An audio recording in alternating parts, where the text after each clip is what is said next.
이해하기 위한 철학적 개념으로서 실존주의라는 개념이 있는데 이 두 가지를 알아보는 게 오늘의 목표입니다. 생각해보면 이거 몰라도 되지 않습니까? 이방인하고 실존주의 몰라도 잘 살아왔고, 그죠? 그리고 먹고 사는데 아무 도움도 안 됩니다. 그걸 안다고 해서 뭔가 크게 달라지는 것도 아닌 것 같아요. 그럼에도 불구하고 이방인과 실존주의를 다루는 이유는 이거 자체가 목표이기 때문이 아니라 수단이기 때문입니다. 이 두 가지가 좋은 수단이 돼요. 우리의 젊은 작가가 삶에 대해서 얘기하는 게 좀 부끄럽긴 하지만 우리 삶에 대해서 돌아보고 내가 제대로 가고 있는 것인가에 대해서 생각해보는 좋은 수단이 되는 것 같습니다. 그래서 이 두 가지를 알아보고 같이 얘기해보는 시간을 가져볼까 합니다. 뭐 알아서 넘어갔네? 그렇죠. 누르지도 않았는데 넘어갔습니다. 그렇죠? 그리고 글씨체도 막 바뀌었는데 그냥 하겠습니다. 자기소개를 앞에서 해주셔가지고 제가 특별히 할 건 없을 것 같습니다. 5권 정도의 책이 나와 있죠.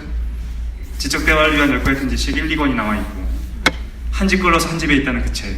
그 책이 바로 제가 쓴 책인 거죠. 그다음에 시민의 교양 11계단 우리는 언제가 만난다까지 나와 있습니다. 우리는 언제가 만난다 읽어보셨습니까? 아, 그렇군요. 다른 데 강연을 가면은 거의 안 읽으셔가지고 이걸 책을 자세히 소개를 하는데 그런 과정을 좀 건너뛰겠습니다. 그러니까 단적으로 얘기하면 내가 공부를 막 시작하는 사람이다. 내가 대학에 입학했다. 취업을 준비하고 있다. 공무원 시험을 준비한다. 그런 분들은 위의 책들이 도움이 됩니다.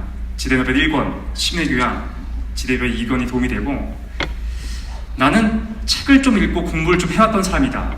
그러신 분들은 이제 11계단이 마음에 드실 겁니다. 그리고 그런 분들이 있지 않습니까? 책이고 공부고 다 필요 없고 삶은 무엇인가, 죽음은 무엇인가, 나는 어디서 와서 어디로 가는가 이런 거에 휩싸여 있는 사람들이 있어요. 그런 분들이 우리는 언제가 만난다가 좀 마음에 드실 거다라는 생각이 듭니다. 다채롭게 준비하지 않았습니까? 그죠? 여러분들이 뭘 좋아하는지 몰라가지고 다채롭게 어이없는 데서 박수를 받아가지고 감사합니다. 왜 여기서 박수 치신지 잘 모르겠는데 그래서 우리는 언제가 만난다로 얘기를 하고 싶기도 해서 이따 질의응답 시간에 좀 이 얘기를 좀 많이 해볼까 합니다. 근데 오늘은 그 이방인을 가져왔어요. 그 이유가 보통은 제 책을 막상 강연을 가면 지대노벨에서는 좀 읽으시는데 나머지는 많이 안 읽으십니다. 그래서 제 책으로 강연을 하면 대부분의 분들이 소외를 받으세요. 그래서 일반적으로 알고 있는 이방인을 오늘 좀 가져왔습니다. 바로 시작해볼게요. 오늘 주제는 뭔가? 라는 거죠. 오늘의 주제는 이렇게 뽑아봤습니다. 세계에 적응하지 못하는 당신에 대하여. 세계에 적응에 대한 문제를 같이 얘기해볼까 합니다. 근데 이 질문을, 이 주제를 보자마자 어떤 분들은 이렇게 생각하실 거예요.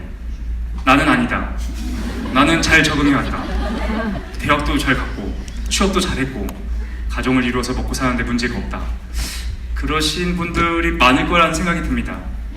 근데 그럼에도 불구하고 가끔 그런 생각이 드는 거죠. 내가 세상에 적응하기 위해서 매우 애써왔고 잘 적응하지 않았습니까? 그럼에도 불구하고 가끔 그런 생각에 우리를 휘몰아칠 때가 있습니다. 내가 잘하고 있는 것인가? 맞는 길로 가고 있는 것인가? 내가 원래 하고자 했던 것들이 이런 것인가? 라는 생각을 불현듯 하게 되는 것 같아요. 그래서 가끔은 세상에 대해서 짝사랑을 한다는 생각이 듭니다. 나는 어떻게든 세상에 발맞춰 가고자 하는데 세상은 나를 자꾸 밀어내는 거죠. 오늘은 바로 그 짝사랑에 대한 얘기를 할까 합니다. 세상에 대한 짝사랑. 왜 우리는 적응하지 못하는가? 그거에 대한 원인 그리고 해결 방안까지 좀 알아볼까 합니다. 원래는 토론을 좀 준비했는데 2가지 정도 토론이 있었거든요. 근데 그 중에서 첫 번째 토론은 건너뛰겠습니다. 시간 관계상 질의응답을 좀 많이 받기 위해서 좀 막연하죠, 그죠? 세계와 적응에 대한 문제 막연합니다. 그런데 사실 한국 사람들은 세상에 잘 적응해가요. 우리는 학교나 직장에서 잘 적응하지 않습니까? 반대로 한국인들은 내가 적응하지 못하는 것이 아니라 적응하지 못하는 사람을 보면서 불편함을 느끼게 됩니다. 어디서나 있죠. 회사에서도 그런 사람들이 있지 않습니까? 저는 이 회사의 팀 안에서 규칙을 따르고 시스템을 따르고 잘 지내고 있는데 새로운 애가 와서 막 망칠 때가 있습니다. 대표적으로 신입사원들 있지 않습니까? 신입사원들 딱 들어와가지고 막 자기만의 어떤 질서와 규칙으로 뭔가 팀에 무엇인가를 막 바꾸려고 하는 거죠. 그럼 막 눈꼴시려운 겁니다. 보기 싫고. 반대의 경우도 있지 않습니까? 새로 오신 부장님 딱 새로 와가지고 우리가 오랫동안 갖고 있었던 우리 팀의 질서를 막 무너뜨리죠. 자기만의 질서를 막 바꿔나가기도 하고.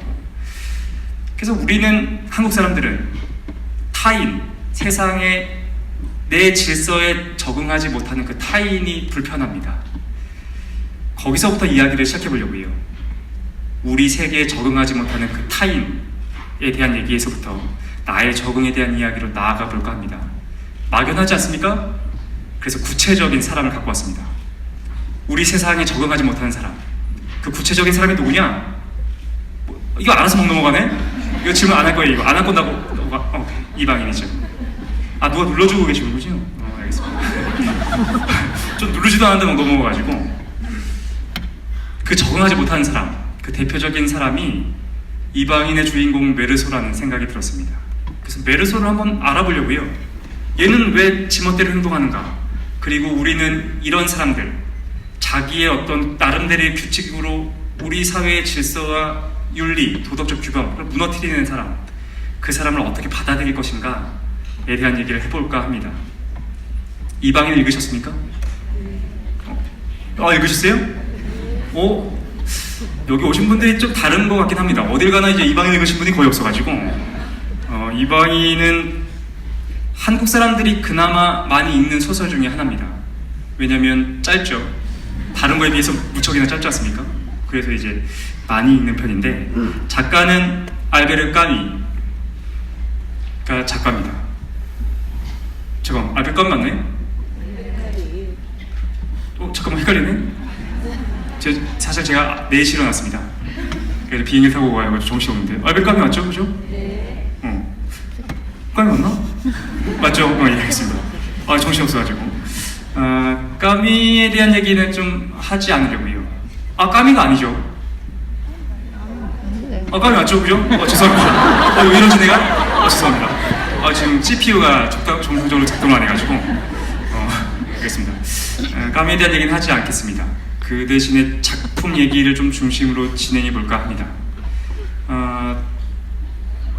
까미 같은 경우에 노벨상을 받긴 받았는데 이방인 때문은 아니었습니다. 이제 이방인의 구체적인 한계들이 있었어요.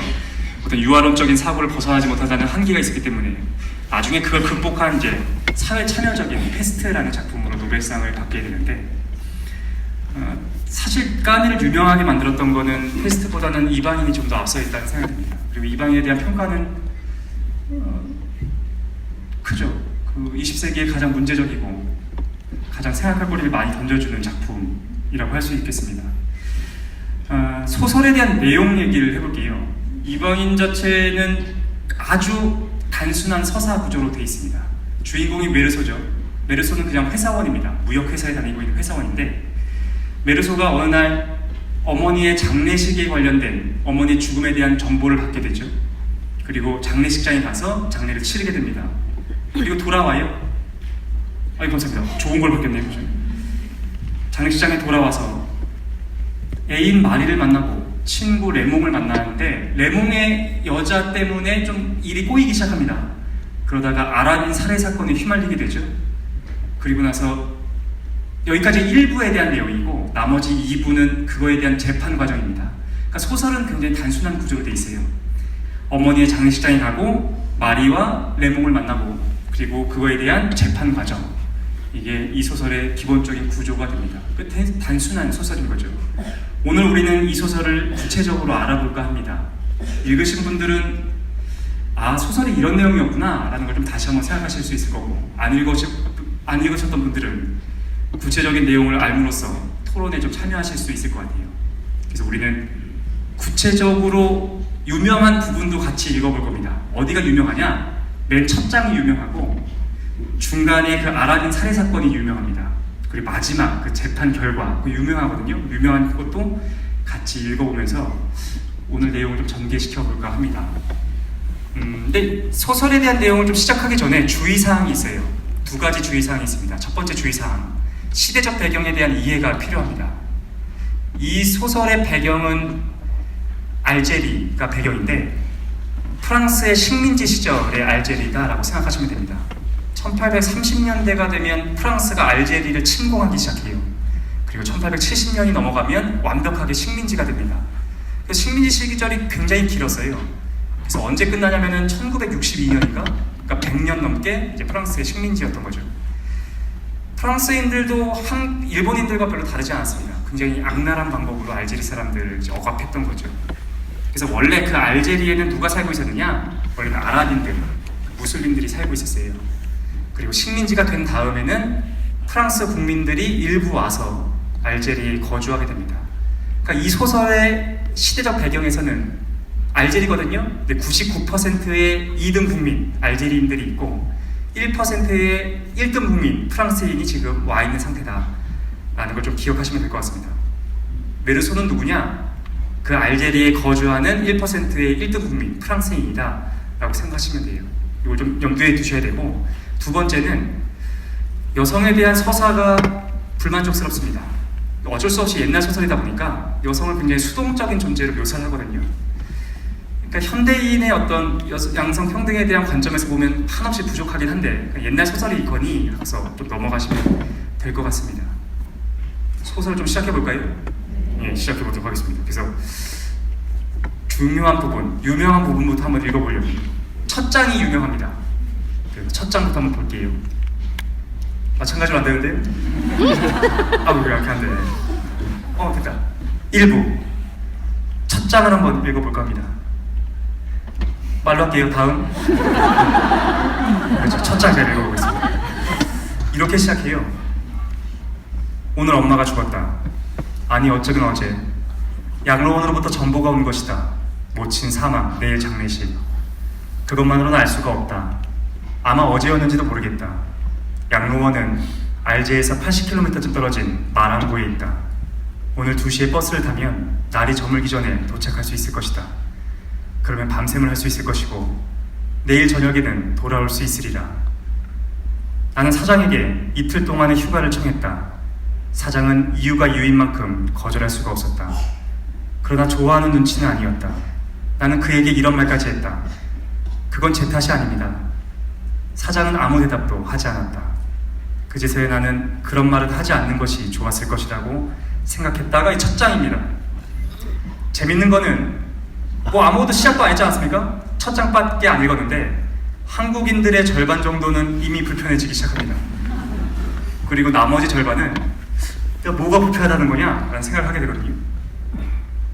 여기 계신 분들은 어떤지 한번 궁금합니다. 아무것도 안 했죠, 그죠? 첫 장밖에 안 읽었는데 나는 이미 불편하다. 네 발음이 불편하다 이런 건 안 됩니다. 콘텐츠를 봐야 되는 거죠. 난 불편하다. 그게 많지는 않습니다, 그죠? 한 20% 정도의 분들인 것 같은데 도대체 뭐가 불편합니까? 혹시 마이크 준비되어 있습니까? 마이크 준비되어 있나요? 스텝 있습니까? 스텝 없습니까? 왜 아무것도 없어요? 마이크 좀 주십시오. 제가 좀 직접. 혹시 나는 이게 불편하다 누가 계십니까? 멀리 계신 분이 계신데 가까이 있는 분부터. 이제부터 마이크는 각자 넘기는 걸로. 뭐가 불편하시죠? 엄마가 죽었다는 사실을 다른 그것도 이제 죽은 당시가 아니라 그러니까 죄송합니다. 이제 한참 뒤에 알았다는 거, 그리고 다른 사람으로 알았다는 거, 부모님의 인종을 지키지 못했다는 그 효의 관점에서 불편함이 느껴집니다. 사실 그렇게 볼 수도 있을 것 같아요. 사실 늦게 전달을 받았던 거는 당시에 이제 통신이 전보를 통했기 때문에 좀 불명했던 게 있는 것 같은데, 말씀하시는 건 그거죠. 왜 어머니의 죽음을 지키지 못했는가? 그리고 멀리 떨어진 데에서부터 받았다는 그 불편함이 있다라는 말씀이십니다. 그죠? 맞는 것 같아요. 그리고 사실 그거에 더해가지고 메르소의 어떤 사유의 방식이나 태도가 좀 문제가 되는 것 같습니다. 효의 관점에서 보면. 그죠? 왜죠? 여러 가지로 말씀하시는데 토론은 지금 하고 싶긴 하지만 이따가 좀 미루도록 하고, 어머니의 죽음이 아닌 것 같지 않습니까? 그렇죠. 꼭 남의 죽음인 것처럼 얘기하잖아요. 보통 어머니가 죽었다, 이 다음엔 어떤 서사가 있어야 되죠? 그래서 감정에 대한 토로가 있어야 됩니다. 그래서 슬프다, 고통스럽다, 후회스럽다 뭐 이런 얘기가 나와야 되는데 메르소가 뭘 하고 있냐면 스케줄을 보고 있죠. 오늘 갔다가 돌아올 수 있을 것인가? 그래서 사실 이게 엄마라는 단어만 바꾸면 사실 좀 자연스러워집니다. 예를 들어서 부장님 이렇게 바꾸면 자연스러워요. 오늘 부장님이 죽었다. 아니 어쩌면 어제. 자연스럽지 않습니까? 근데 엄마의 죽음이라고 보기에는 좀 어렵다라는 거죠. 그래서 어떤 분들은 이렇게 생각하세요. 아, 혹시 소설 뒤에 가면 엄마랑 사이가 안 좋았던 게 뭐 이렇게 나오는 것인가? 그렇진 않습니다. 되게 정상적인 모자 관계다라고 보시면 돼요. 그럼 좀 이상하죠. 이 불편함을 기억해야 됩니다. 소설 전체를 관통하는 분위기가 바로 이 불편함이에요. 메르소가 도대체 왜 이렇게 행동하게 되는가라는 거죠. 어쨌든 소설 뒷얘기를 좀 해드릴까 합니다. 메르소는 가요. 어머니 양로원에 가게 됩니다. 그래서 버스를 타고서 2시간 정도를 가서 어머니의 양로원 앞에 내리게 되죠. 양로원으로 들어갔더니 문지기가 맞아줍니다. 그래서 문지기가 원장 선생님부터 만나야 됩니다. 그래서 원장 선생님을 보러 가요. 원장 선생님이 스케줄을 알려줍니다. 단순한 스케줄이에요. 오늘 밤샘을 하실 겁니다. 그리고 내일 아침 일찍 장지에 가서 어머니를 묻으면 일정이 끝납니다. 라고 알려주게 되죠. 그래서 원장과 몇 마디 나눈 다음에 다시 문지기를 따라서 어머니의 시신이 놓여져 있는 안치실에 가게 됩니다. 안치실에 딱 들어갔더니 커다란 공간이에요. 근데 가운데에 엄마 관이 이렇게 놓여져 있는 거죠. 문지기가 메르소한테 물어봅니다. 아, 관 뚜껑을 닫긴 했는데 그래도 어머니 마지막으로 보셔야죠. 근데 메르소가 괜찮습니다 라고 답해요. 그래서 문지기가 좀 당황합니다. 근데 문지기가 곧 스스로 이렇게 얘기하죠. 아, 뭐 어떤 마음인지 알겠습니다 라고 이렇게 넘어가게 됩니다. 그래서 관 옆에 이제 의자가 있어가지고 메르소와 문지기가 앉아서 하염없이 기다립니다. 왜냐면 밤샘을 해야 되니까. 심심하지 않습니까? 심심한 거죠. 그래서 문지기가 커피를 타와요. 밀크 커피를. 나눠 마시게 됩니다.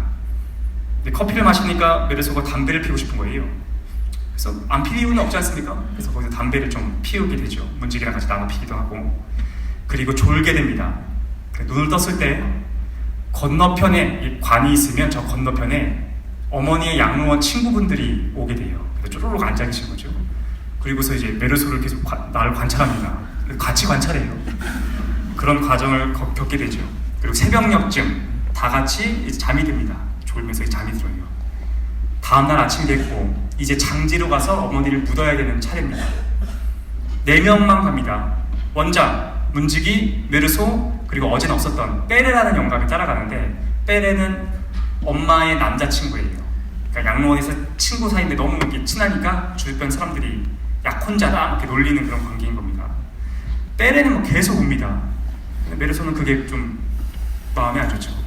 넷이서 이제 걸어가는데 장지까지 관은 먼저 출발하고 들판을 걸어가는데 그날따라 태양이 너무나 높게 뜬 겁니다. 태양이 내려쬐고 옷은 두껍고 그리고 들판에는 그림자가 하나도 없어요. 그래서 그 그림자 하나 없는 들판을 메르소가 땀을 뻘뻘 흘리면서 천천히 걸어가게 됩니다. 이 이미지를 기억해야 돼요.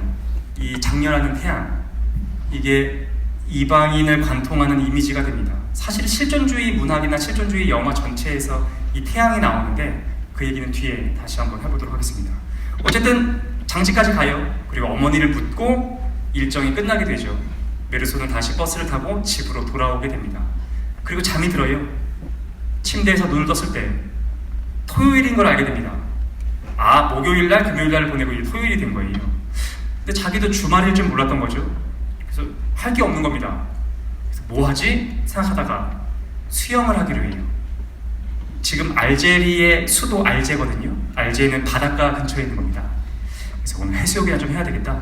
그래서 바닷가에 가서 막 해수욕을 하고 있는데 거기서 옛날 직장 동료 아름다운 마리라는 여성을 만나게 됩니다. 마리는 건강하고 아름다운 여성으로 나와요. 그래서 오랜만에 만나지 않았습니까? 썸 타는 사이였는데 어쨌든 좀 친하게 물장구도 치고 스킨십도 하고 그러면서 재미있게 지내게 됩니다. 그리고 마리가 계속 웃거든요. 근데 메르소는 그게 너무 마음에 드는 거죠. 메르소가 마리한테 묻습니다. 오늘 밤에 같이 영화 보지 않겠느냐? 그래서 마리가 승낙을 하죠. 그래서 영화를 보러 가기 위해 마리와 메르소는 해변으로 나옵니다. 그래서 옷을 입고 막 주섬주섬 입고 있는데 메르소가 검정색 넥타이를 하고 있는 거예요. 그래서 마리가 물어보죠. 누가 상을 당했느냐? 메르소가 엄마가 돌아가셨다 라고 얘기합니다. 그래서 마리가 물어봐요. 언제? 메르소가 어제 이렇게 답하게 되죠. 마리 표정이 너무 안 좋은 겁니다. 그런데 메르소는 추가 설명을 하진 않거든요. 근데 다행인 건 영화 볼 때쯤 돼서 마리가 다 잊은 것처럼 또 계속 웃는다는 거죠. 그게 좀 다행인 것 같습니다. 둘이 어떤 영화를 보느냐? 희극 영화를 봅니다. 코미디 영화를 봐요. 페르낭델이라는 배우가 나오는 영화인데 페르낭델이 우리한테 익숙하지 않으니까 우리한테는 주성치 영화 정도 된다라고 생각하시면 됩니다. 둘이 같이 주성치 영화 보면서 이제 시간을 보낸 거죠. 그리고 영화가 끝나고 메르소의 집에 같이 가서 잠자리를 갖게 됩니다. 다음날 아침 마리는 먼저 떠나고 메르소 혼자 그 주말을 보내게 돼요. 여기까지가 어머니 장례식에 대한 내용입니다. 뭐 특별한 건 없죠. 그런데 이제 일이 꼬이기 시작해요. 친구 레몽을 만나면서 일이 복잡해지기 시작합니다. 레몽 얘기를 좀 해볼까 합니다. 이름이 많이 나오지 않습니까? 근데 복잡할 건 없습니다. 3명만 기억하시면 돼요. 메르소, 마리, 레몽만 기억하시면 됩니다. 레몽은 사실 친구는 아닙니다. 그냥 이웃집에 살고 있는 좀 질이 나쁜 남자인데 사람들이 이제 평판이 안 좋은 남자예요. 근데 메르소는 신경은 쓰지 않습니다. 레몽은 키가 작고 덩치가 다부진 땅딸만한 남자인데 사람들한테 자기가 창고 관리하는 사람이다 이렇게 얘기하고 다니는 사람입니다. 근데 아파트 복도에서 우연히 만났어요. 근데 레몽이 메르소를 저녁 식사에 초대합니다. 안 갈 이유가 없지 않습니까? 그래서 가서 같이 이제 저녁을 먹게 됐죠. 근데 레몽이 갑자기 이런 얘기를 꺼내는 거예요. 아, 내가 사실 고민이 하나 있다. 나한테 여자가 하나 있는데 내가 이 여자한테 돈도 주고 잠자리도 제공해주고 내가 보살피고 있는데 이 여자가 내 돈을 꼬부치고 있는 것 같다. 뭐 이런 얘기를 막 하는 겁니다. 그러면서 레몽이 계속 얘기하죠. 그래서 내가 의심스러워서 욕을 한 바가지 해줬더니 지금 이 여자가 도망쳐 있는 상태다. 여자를 좀 혼내줬으면 좋겠는데 어떤 방법일지 고민하고 있다. 이런 얘기를 메르소한테 합니다. 그러면서 계속 얘기해요. 그래서 레몽이 친구들한테 먼저 물어봤어요.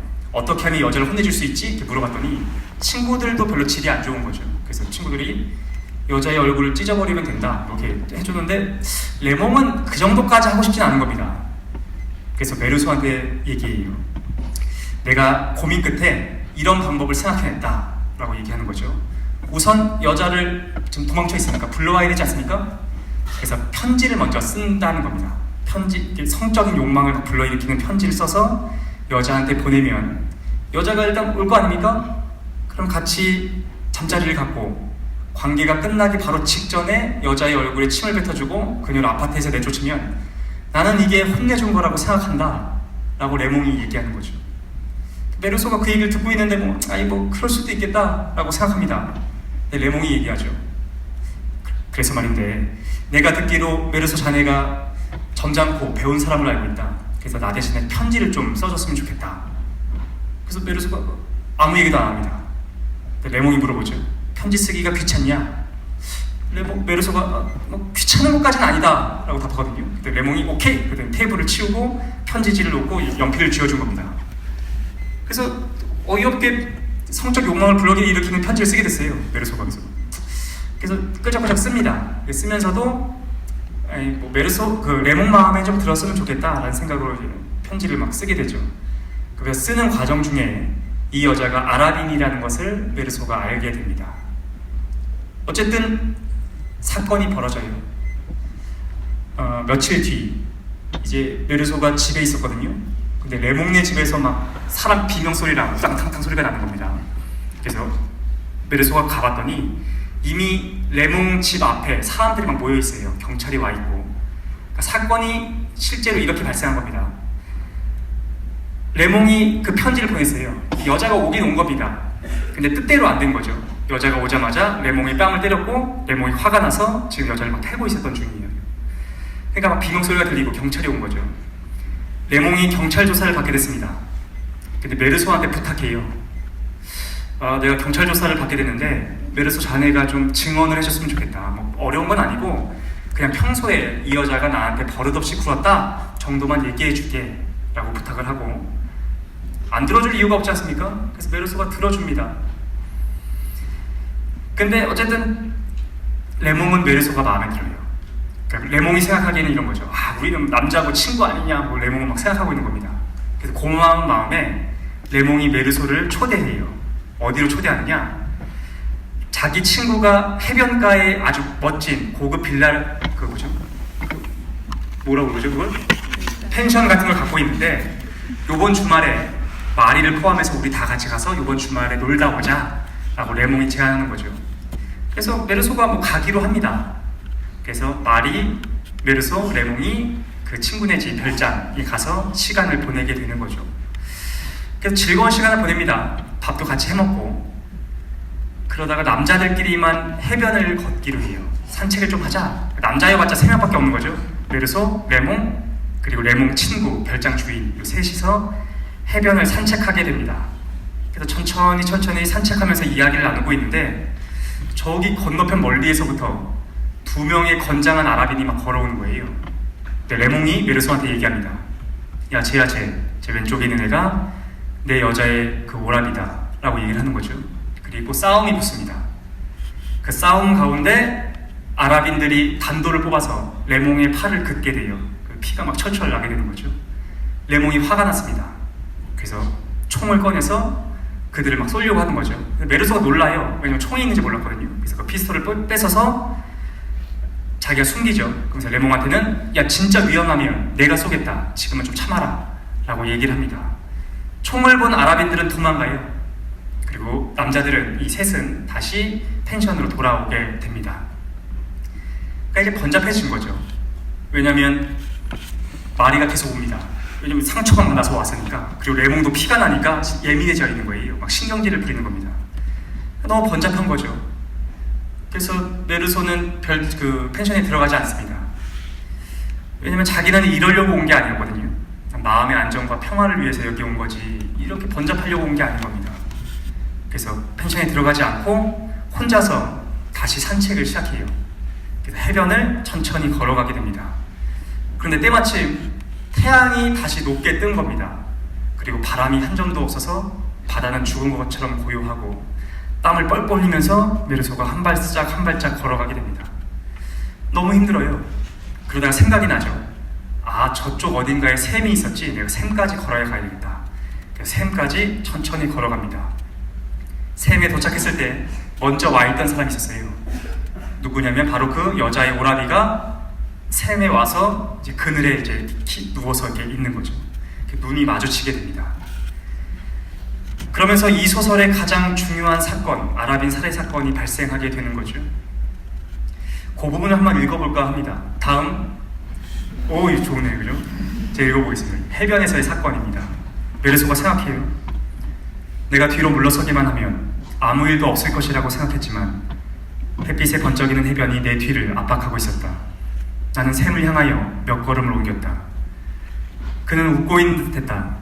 뜨거운 햇빛에 뺨은 타는 듯했고 땀방울이 눈썹에 맺히는 것을 느꼈다. 그것은 어머니의 장례식을 치른 그날과 똑같은 태양이었다. 그날처럼 특히 머리가 아프고 이마의 모든 핏줄이 피부 밑에서 지끈거리고 있었다. 아라비는 몸을 일으키지도 않고 단도를 뽑아서 태양빛에 비추며 내게로 겨누었다. 빛이 강철 위에 반사되자 번쩍이는 칼날이 나의 이마를 쑤시는 것만 같았다. 그 뜨거운 칼은 나의 속눈썹을 자르고 어지러이 눈을 헤집었다. 바로 그때였다. 모든 것이 기우뚱한 것은. 다음. 인공지능 다음. 오케이. 나는 온몸이 긴장하여 손으로 피스톨을 힘있게 쥐었다. 방아쇠가 당겨졌다. 나는 권총자루의 미끈한 배를 만졌다. 그리하여 짤막하고도 요란스러운 소리와 함께 모든 것이 시작되었던 것이다. 나는 한낮의 균형과 내가 행복을 느끼고 있던 바닷가의 침묵을 깨뜨린 것을 알았다. 그래서 나는 쓰러진 몸뚱어리에 다시 내 발을 쏘았다. 총알은 깊이 보이지도 않게 들어박혔다. 그것은 마치 내가 불행의 문을 두드린 짧은 네 마디의 노크인 듯 했다. 까지가 일부의 전체 내용입니다. 어떤 건지 아시겠죠? 그러니까 아랍인이 진짜로 막 칼을 막 휘둘린 건 아니에요. 누운 상태에서 칼을 이렇게 뽑았는데 그 빛이 너무 강렬해서 그 메르소의 눈을 많이 자극한 거죠. 첫 발은 의심스럽습니다. 처음 쏜 거는 수동인지 능동인지 잘 모르겠어요. 어쨌든 쏘아진 겁니다. 근데 문제가 되는 건 뒤에 네 발인 거죠. 쓰러진 몸뚱어리에 메르소가 네 발을 연속으로 쏜 겁니다. 땅땅땅땅 쏘게 된 거죠. 메르소는 일단 붙잡힙니다. 그래서 감금돼요. 독방에 갇히게 됩니다. 그리고 본심이 있기 전에 예심을 먼저 치르게 돼요. 그래서 예심 판사와 변호사, 메르소 이 셋이서 몇 번에 걸쳐서 이제 미팅을 하는 거죠. 근데 생각보다 분위기가 훈훈한 겁니다. 그러니까 예심 판사도 변호사도 메르소한테 이렇게 얘기해요. 뭐 걱정할 거 없다. 이거 뭐 중요한 사건도 아니고 네가 말만 잘하면 거의 이제 뭐 무죄로도 풀려날 수 있는 거다. 이렇게 얘기를 해줍니다. 왜 그렇죠? 그렇죠. 시대적 배경을 생각해야 돼요. 어떤 상황이냐면 1등 국민인 프랑스인이 프랑스식 재판을 받는 겁니다. 그냥 말만 잘하면 이제 그 정당방위로 풀려날 수도 있는 거죠. 그래서 이제 훈훈한 분위기에서 예심을 막 하고 있는데 어느 날 예심 판사가 물어봐요. 메르소한테. 근데 그런데 말이야. 그 뒤에 네 발은 도대체 왜 쏜 거야? 라고 메르소한테 물어보죠. 우리 같으면 어떻게 하죠? 변명하겠죠. 이거 손이 떨려서 쐈습니다. 떨려서 쐈습니다. 그랬을 텐데 메르소가 뭐라고 얘기하느냐? 태양 때문에 쐈다라고 얘기합니다. 태양이 너무나 강렬해서 쏘게 됐다. 그 얘기를 들은 예심 판사가 불같이 화를 내죠. 그리고 변호사도 메르소를 말립니다. 너 조용히 하고 있어라. 너 이런 얘기하면 안 된다. 내가 알아서 할 테니 가만히 있으라. 이렇게 변호사가 얘기하게 됩니다. 그리고 얼마 후에 본심이 열리게 됩니다. 1부는 여기까지 1부거든요. 1부는 좀 문학적이지 않습니까? 뭐 소설이니까 당연히 그럴 것 같죠. 근데 2부는 아예 다릅니다. 2부는 앞이 문학적이라면 뒤는 좀 논리적인 재판 과정들이 나오게 되거든요. 제가 2부를 간략하게 좀 정리를 좀 해봤습니다. 쉽게 풀릴 수 있었던 재판은 예상하지도 못했었던 증인들이 나오면서 꼬이게 됩니다. 누가 증인으로 나오느냐? 생뚱맞게도 어머니의 장례식장에서 만났었던 사람들이 증인으로 오게 돼요. 그리고 검사가 열의에 가득 차 있는 겁니다. 그래서 문제가 막 꼬이게 되는 거죠. 다음 2부가 시작됩니다. 증인들이 굉장히 많이 나오는데 제가 그 중에서 중요한 4명만 정리를 해봤어요. 누구누구 알아볼 거냐? 먼저 양로원의 원장, 문지기, 애인 마리, 친구 레몽 요 4명의 증언만 간략하게 좀 살펴볼까 합니다. 다음 먼저 양로원 원장이 생뚱맞게 나옵니다. 사실은 아무 관계도 없는 사람 아닙니까? 아랍인 살해 사건 때문에 재판을 받는 건데 양로원 원장이 나오는 거죠. 그리고 원장이 이렇게 증언합니다. 평소 피고인의 어머니는 피고인에 대해서 불평을 했습니다. 라고 얘기하고 아주 조용한 목소리로 물론 뭐 노인들이 뭐 자기 자식 욕하는 건 항상 있긴 한 일인데 라고 얘기하는데 너무 조용하게 얘기한 거예요. 그래서 아무도 듣지 못합니다. 넘어가요. 그래서 어쨌든 계속 보겠습니다. 저는 장례식 날 냉정한 피고인을 보고 놀랐습니다. 그는 어머니의 시신을 보려고 하지 않았고 눈물을 흘리지도 않았으며 무덤 앞에서 복도하지도 않고 물러났습니다. 또 그는 어머니의 나이를 모르고 있었습니다. 라고 얘기하죠. 두 번째, 문지기가 나옵니다. 문지기가 증언해요. 피고인은 어머니의 시신을 보려 하지 않았습니다. 시신이 안치된 장소에서 담배를 피우고 잠을 자고 밀크커피를 마셨습니다. 근데 변호사가 항의합니다. 야, 문지기 당신도 같이 한 거 아니야? 막 항의하죠. 근데 문지기가 물론 제가 그와 함께 담배를 피우고 밀크커피를 마신 것은 사실이고 다 저의 잘못입니다. 하지만 그건 다만 피고인이 권하는 것을 거절하기가 미안해서 그랬을 뿐입니다. 라고 답변하게 됩니다. 세 번째로 마리의 증언을 좀 알아볼까 합니다. 메르소는 지금 계속 독방에 있는 상태였거든요. 그러니까 오랜만에 재판장에 온 거죠. 근데 자기 재판인데도 불구하고 사실 집중을 잘 못합니다. 메르소가 남의 재판인 것처럼 구경하고 있어요. 그러다가 오랜만에 본 마리가 증언석에 들어서는 것을 보고 재판에 집중하게 됩니다. 그리고 마리가 그냥 아름답다라고 생각하게 되거든요. 마리의 증언을 좀 알아볼게요. 다음 검사랑 대화를 좀 보겠습니다. 검사가 먼저 물어봐요. 마리한테 언제부터 둘의 관계가 시작됐습니까? 마리가 날짜를 말하죠. 검사가 말합니다. 그건 어머니의 장례식 다음 날인 것 같군요. 그날 하루 동안의 일을 요약해서 말해주십시오. 마리는 거의 사색이 되어 있는 상태인 겁니다. 검사 답변하죠. 함께 해수욕을 하고 영화를 구경하고 그의 집으로 갔습니다. 검사가 묻습니다. 나는 그날 상영한 영화의 목록을 확인해 봤습니다. 그때 무슨 영화가 상영되고 있었는지 자신의 입으로 말해주시기 바랍니다. 마리가 떨리는 목소리로 주성치 영화 봤다 답한 겁니다. 재판장의 분위기가 정말 싸해지는 거예요. 그러니까 배심원들이 정말로 차가운 눈빛으로 메르소를 쳐다보게 됩니다. 그러니까 메르소가 처음으로 이때 느껴요. 아, 내가 죽을 죄인이구나를 사실 이때 느끼게 됩니다. 검사가 계속 얘기하죠. 배심원 여러분, 어머니가 사망한 바로 그 다음 날에 이 사람은 해수욕을 하고 부정한 관계를 맺기 시작했으며 희극 영화를 보러 가서 시시덕거린 것입니다. 나는 더 이상 할 말이 없습니다 라고 얘기하죠. 그리고 마지막으로 친구 레몽이 증언석에 나오게 됩니다. 다음, 레몽이 다짜고짜 이렇게 얘기해요. 그에게는 죄가 없습니다. 메르소가 바닷가에 같이 갔던 것은 다 우연의 결과입니다. 검사가 물어보죠. 그러면 어째서 사건의 발단이 된 편지가 피고의 손으로 쓰여진 것입니까? 그래서 레몽이 우연이었다 라고 답해요. 우연이지 않습니까? 그래서 우연이었다 답하죠. 검사가 말합니다.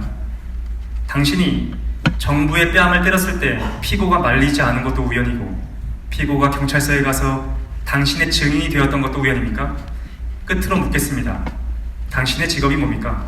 레몽이 창고 관리하고 있습니다 답하죠. 검사가 말합니다. 증인이 포주 노릇을 업으로 하고 있다는 것은 누구나 다 아는 사실입니다. 피고는 증인의 공범자요 친구입니다. 이것은 가장 비루한 종류의 음란범죄 사건이요 더욱이 피고가 도덕적으로 파렴치 아니라는 사실로 인해서 더욱 흉악한 범죄입니다. 다음,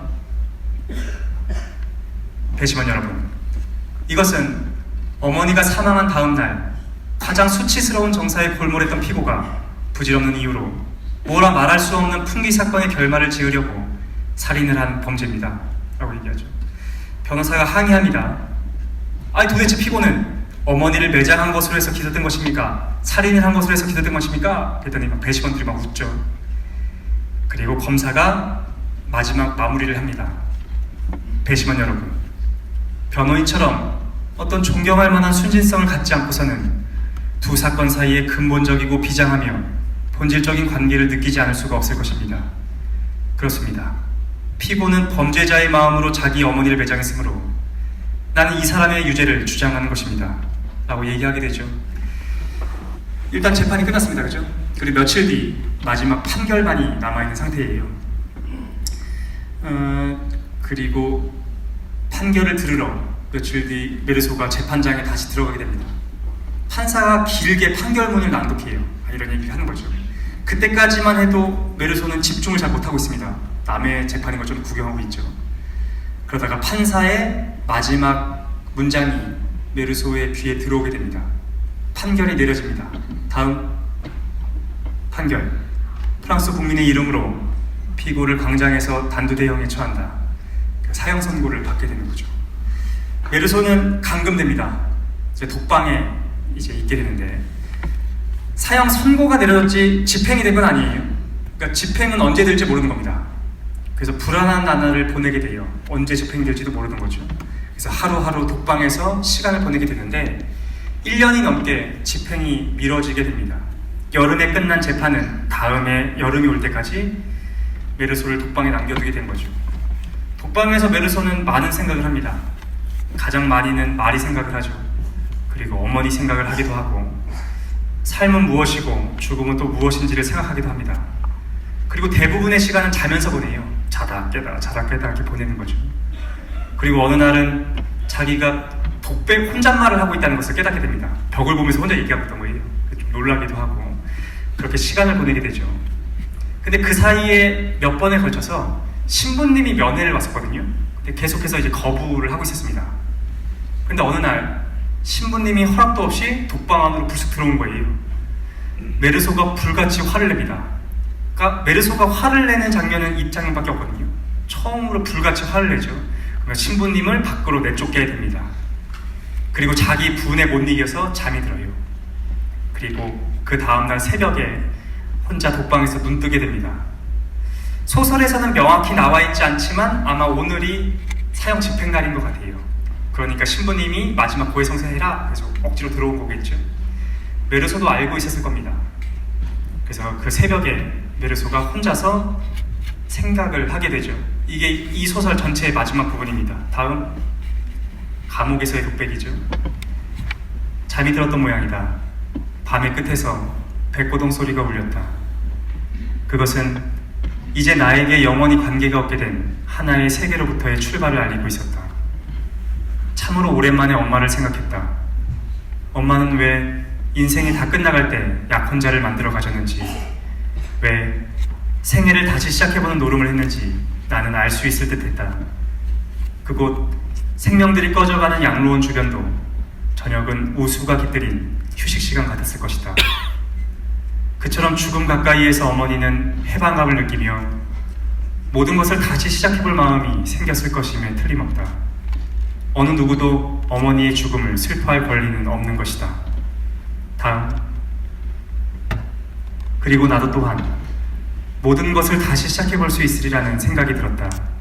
마치 그 커다란 분노가 나의 고뇌를 씻어주고 희망을 안겨주기라도 하듯이 신호와 별들이 가득한 밤하늘을 올려다보며 나는 처음으로 세계의 다정한 무관심에 마음을 열고 있었던 것이다. 그처럼 세계가 나와 닮아 형제 같다고 느끼며 나는 전에도 행복했고 지금도 행복하다고 생각했다. 모든 것이 완성되도록 하기 위해서, 내가 외롭다고 느끼지 않기 위해서 이제 내게 남은 소원은 다만 내가 사형집행을 받는 날 많은 구경꾼들이 와서 증오의 함성으로서 나를 맞아주었으면 하는 것뿐이다. 그래서 이제 이 소설이 끝나게 됩니다. 어떤 내용인지 아시겠죠? 강렬하지 않습니까? 사건은 단순하지만 매우 흥미롭습니다. 근데 동시에 좀 무슨 말인가 싶기도 하죠, 그죠? 메르소 왜 이따구로 행동하는가 여러 가지 생각이 드는 것 같습니다, 그죠? 어떻게 생각하시나요? 메르소를 우리가 어떻게 평가할 수 있습니까? 메르소는 도대체 왜 이런 행동을 하는 거죠? 사실 여러분들께 좀 여쭤보고 싶었습니다. 굉장히 디테일하게 알아보지 않습니까? 여러분은 더 이상 이제 이 방에는 읽을 필요가 없습니다. 막상 읽어보잖아요? 야, 이거 진짜 디테일하게 했구나 이렇게 알 수 있는 거죠. 그래서 이 방에는 읽을 시간에 세기의 고전, 우리는 언젠가 만나다를 읽는 것이 도움이 되지 않을까 생각하고 있습니다. 뭐 어쨌든 어떻게 볼 수 있을까요? 그래서 좀 여쭤보고 싶습니다. 질문을 좀 준비했어요.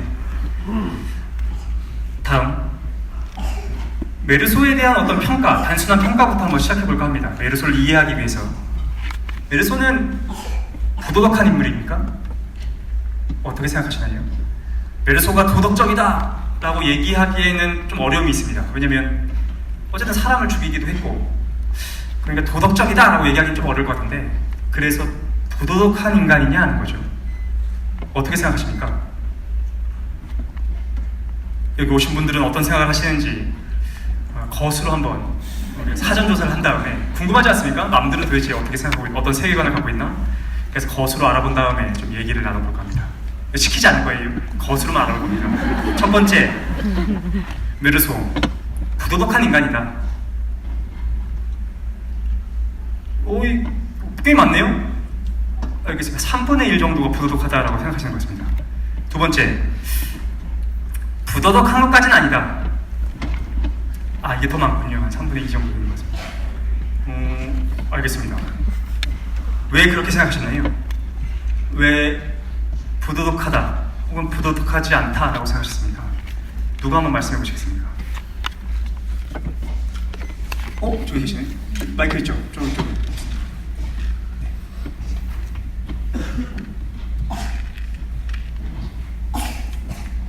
네, 맞습니다. 네, 부도덕하다는 정의가 어떻게 받아들여질지는 잘 모르겠는데, 사실 부도덕하다라고 생각하기에는 어머니의 죽음에 무신경한 거, 그게 뭐 영화를 보고 뭐 여자친구랑 어울리고 그런 것들만으로는 뭔가 윤리적으로 이 사람이 뭔가 지탄받을 만하다고 저는 못 느꼈어요. 잘 말씀해 주셨죠? 사실 메르소의 행동을 독립적으로 하나하나 살펴보면 그 하나하나의 행동이 부도덕하다라고 얘기할 만한 게 사실 없다라는 겁니다. 근데 먼저 전제를 해주셨죠. 도덕에 대해서 어떻게 정의할지는 모르겠지만 이라고 전제해 주셨는데, 사실 도덕이나 윤리, 정의 이런 것들 역사적인 거 아닙니까? 역사에 따라 바뀌어가는 거고, 그걸 고려하면서 메르소의 행동을 보면 실제로 독립적인 행동에서 부도덕해 보이는 건 없다라는 겁니다. 어머니의 장례식장 가서 안 울었다, 이건 표현 방식에 좀 다를 뿐이지 부도덕하다고 볼 수도 없고, 아랍인을 살해했다, 그럼 지금의 관점에서는 악해 보이지만 나쁜 일이라고 우리가 평가할 수 있겠지만, 당시의 시대적 상황을 고려해보면 어쨌든 2등 국민, 게으르고 못난 2등 국민을 그냥 1등 국민이 정당방위의 형식으로 죽인 걸 수도 있다는 거죠. 그러니까 독립적인 사건으로 보면 문제가 없는데, 이 사건이 문제가 되던 이유는 그 독립적인 사건을 검사나 배심원들이 엮어서 생각했다는 겁니다. 이렇게 생각한 거죠. 어머니의 장례식장 그 사건, 안 울었어? 나쁜 놈이네? 나쁜 놈인데 사람을 죽였어? 이게 진짜 큰 사건이구나, 사형, 이렇게 내렸다는 겁니다. 그게 문제인 거지 실제로 개별적인 행동에서 부도덕한 것은 아니다라는 거죠. 무슨 말도 안 되는 소리냐, 그러한 도덕관으로 어떻게 세상을 살아가려고 하냐, 내가 잘못된 걸 가르쳐 주겠다, 얼마나 나쁜 놈인지 얘기해주마. 그렇죠? 부도덕하다. 지금 나왔던 얘기에 대한 비판도 괜찮고, 아니면 보충 설명도 괜찮고, 아니면 다른 자신의 생각을 좀 말씀해 주셔도 됩니다. 근데 그 뒤에 그 바로 계시거든요. 먼저 가가지고 그 뛰어가신 김에 거기 드리겠습니다. 개인적으로 우선 어떻게 생각하십니까? 대답하려는데 개인적인 게 뭔지 모르겠습니다. 그냥 대답하겠습니다. 인간이 무슨 잘못을 저지르는 게 그러니까 뭐 좀 사람마다 좀 다른 면이 있는 거지, 어떤 사함이 있다고 생각하지 않거든요. 그렇기 때문에 어떤 사건이 일어나는 거는 그냥 퉁쳐서 얘기하면은 실수다, 이런 관점으로 좀 바라봅니다. 그러니까 그런 관점으로 바라보면 선악이 없다라고 볼 수는 없을 것 같습니다. 그러니까는 살인을 저질렀다 그러면 무조건 잘못이다, 이런 단순한 생각이 있습니다. 그래서 메르소가 살인을 저질렀다는 거는 이유화를 막론하고 잘못이다, 이렇게 생각을 합니다. 그래서 거기에 어떤 이유라든가 그럴듯한 말을 섞는 게 일견 좀 이해가 가는 부분이 어떤 부분에서든 있을 수는 있지만, 결과론적으로 봐야 정확히 판단할 수 있다고 생각합니다. 굉장히 말씀 잘 해주셨죠. 우리가 무엇인가 도덕적 판단, 윤리적 판단, 선악에 대한 판단을 할 때 결과를 놓고 봐야 된다라는 겁니다. 만약에 어떤 맥락에서 어떤 변명이 안에서 이 일을 했는지를 하나하나 고려해보면 안 나쁜 사람이 누가 있냐는 거죠. 다 상황이 있어서 그랬다라는 겁니다. 근데 그래서 그렇게 우리가 판단하면 안 되고 결과적으로 평가를 해야 된다는 거죠. 어쨌든 사람을 죽였다고 한다면 그 행동이 도덕적인 어떤 평가, 잘못된 행동이다라는 걸 내포하고 있다라는 겁니다. 근데 실제로 그렇지 않습니까? 하나하나 행동에 뜯어보면 괜찮다고 말씀하셨는데, 사실 하나하나 행동을 뜯어보면 문제 많은 게 너무 많습니다. 그렇죠? 첫 번째, 어머니의 장례식장에서 안 운 거, 이것도 참 문제가 됩니다. 왜냐면은 우리가 좀 말을 좀 편하게 하기 위해서 좀 단적으로 얘기하면은, 쉽게 얘기하면 사이코패스죠. 그렇죠? 어머니가 죽었는데 울지도 않고, 그렇죠? 그리고 사람을 살해한 것, 이것 자체도 결과적으로 진짜 나쁜 행동이었고, 그리고 또 어떤 게 있었습니까? 레몽이 편지를 부탁하죠. 근데 이성적으로 생각하면 이 편지가 악의적으로 사용될 걸 알고 있었어요. 그러면서도 불구하고 그걸 써주지 않습니까? 그리고 레몽이 거짓 증언을 요구하죠. 야, 평소에 나한테 버릇없게 굴었다고 좀 얘기를 하고, 그랬더니 그걸 들어줍니다. 우리가 심리적으로 그런 게 있어요. 영화나 소설을 볼 때 주인공한테 나를 투영하지 않습니까? 그러니까 주인공이 어쨌든 잘 됐으면 좋겠다라는 생각을 하는 거죠. 근데 객관적으로 한 걸음 물러나서 메르소의 행동을 보면 이거는 정상적인 행동이 아니라는 겁니다. 그리고 우리가 기회를 줬어요. 야, 네가 잘못했던 거에 대해서 변명을 좀 해봐. 그럼 우리가 너를 좋은 사람을 평가할게. 그런데도 불구하고 메르소가 뭐라고 얘기합니까? 태양 때문에 쐈다. 이렇게 말하는 사람을 부도덕하다라고 얘기하지 않는다면 세상에 부도덕한 사람은 없다라는 겁니다. 그러니까 메르소의 행동 하나하나는 실제로 결과적으로 나쁜 행위를 가져왔고 실제로 나쁜 사람인 거다라는 말씀이신 거죠. 꼭 그런 건 아니다. 그렇게 볼 수는 없다. 여기 앞에 좀 계십니다.